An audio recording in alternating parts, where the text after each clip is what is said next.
I've made containers that pivot, spin and flip, but today I'm making one that slides. Yes, I'm making a drawer. This project is built on 3 easily thrown forms, but it's how they come together that's tricky. Let's see if this project's a dream or a nightmare. I'm using 1.6 kilos of clay for the drawer, 2 kilos of clay for the cabinet, and 1 kilo for the lid. I start by making the drawer. So I center the 1.6 kilos of clay.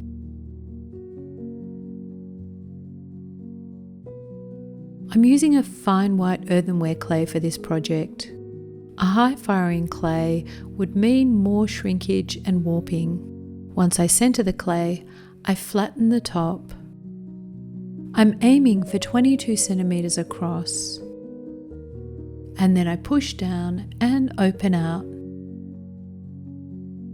If you're interested in these kinds of projects, be sure to subscribe to this channel. It motivates us to create more videos. I compress the base carefully. And now I can form the walls.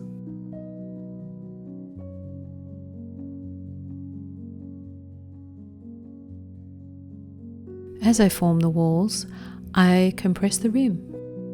And I bring up the walls to their final height.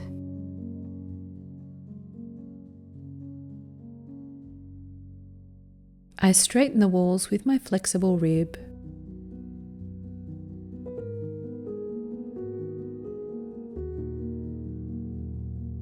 And I measure. This is an important measurement as the other parts are going to fit around this drawer. I use a chamois to smooth the rim, and then I trim around the base. And then I wire through and set aside to dry.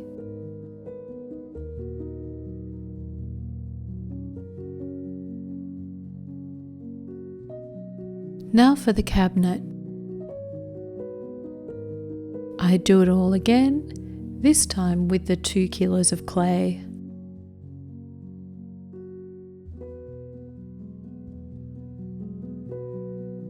So I center the clay.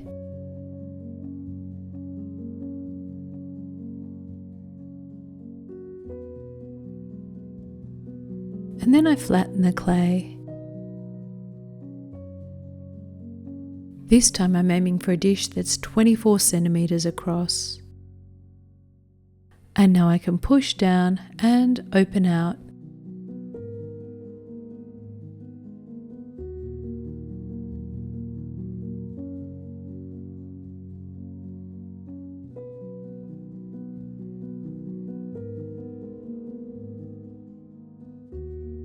Once again, I'm not forgetting to compress the base.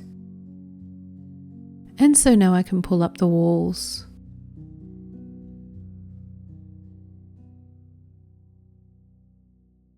I pull up the walls to their final height.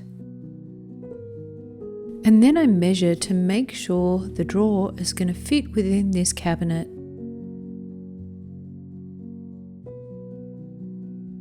Once I'm satisfied, I straighten the walls.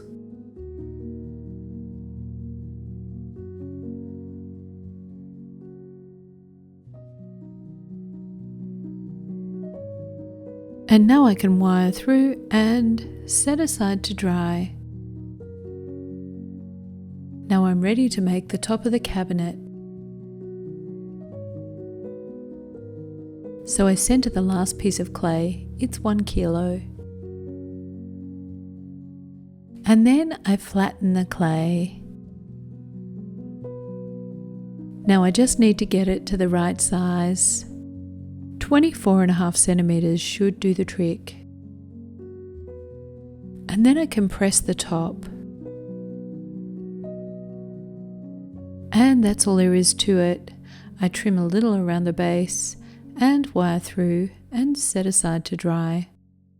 So there's very little trimming. I've just tied it up around the edges and run a rib across the bases to compress. Now it's all about cutting and joining. So I'm going to cut the drawer front from the cabinet. I'm using my circle guide to mark out the cuts. So I'm cutting away half of the wall of the cabinet. And I'm just using a plate to protect the base as I cut. So I start by cutting around, so a full 180-degree arc. And then I cut away the face. The section I'm removing from the cabinet is going to become the face of the drawer, so I set it aside. Great, now I can start to see how it's going to all fit together. At this point, I can probably still make some minor adjustments. So with the drawer in place in the cabinet, I can mark out where I need to cut so I can join the face of the cabinet to the drawer. I guess I could just attach the piece of cabinet I've cut away to the drawer, but I feel as if it's going to be a bit too heavy and clumsy. So I've decided to cut away that piece of the drawer and then attach the face. So now I can attach the face to the drawer. I use a plate to set the drawer at the right height as I attach the face.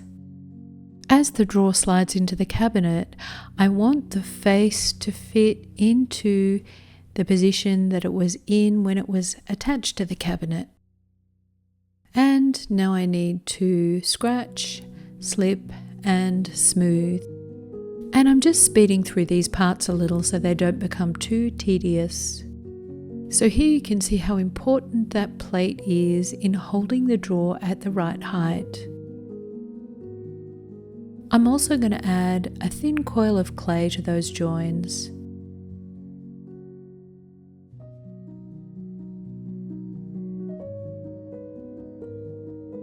And I need to add clay to the two sides where the face needs to meet up with the drawer.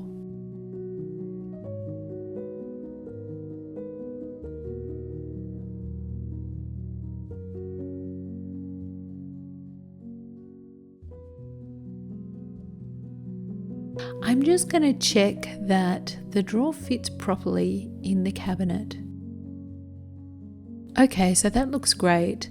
Now I can complete the cabinet with the top.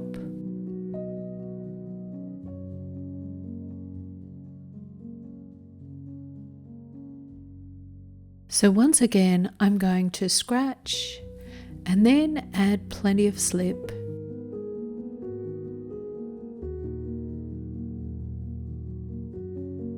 And now I add the top. I'll also reinforce those joins with some coils of clay. I also have a spare piece of clay that I'm going to use as support as the cabinet dries. So I'm thinking I'll add 2 sockets and I'll make some beads that go on a wire handle that fit between the 2 sockets. I check for placement. Each of the sockets is half of a small ball of clay. On the flat side of the ball, I'm putting a hole that will form the socket for the handle. I scratch and use slip and then add the socket, give it a little jiggle, and then make sure that it's attached. I also make some beads that I can string onto the wire to form the handle. And then once I've checked to make sure it's all tidy, I'll set aside to dry really slowly, and then it's into the bisque fire. So the pieces are out, and I've glazed the interior of the drawer with my functional duck egg blue glaze. I'm using a light blue glaze with rutile for the face of the drawer. For this purpose, a brush-on glaze is really handy. But it does take a while, so I'll speed through this process. Now I'm glazing those little sockets with a goldene brush-on glaze. I'll glaze the beads in the same glaze.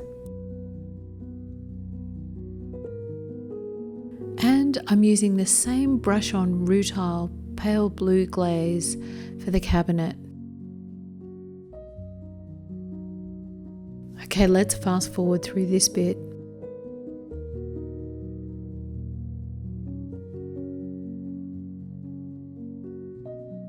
Now, I bisqued the cabinet with the support that I made. And so for the glaze firing, I'm going to set the cabinet onto the kiln shelf with the support. Without this support, I feel the top of the cabinet is likely to warp and slump, even at earthenware temperatures. And then I glaze fire. So let's take a look. I've threaded the beads onto some wire and just bent them into the right shape. The wire is flexible enough to bend into the holes in the sockets. So fun for useful items and not so useful items. For more fun and unusual container projects, why not check out my spinning lid container? And as always, happy potting!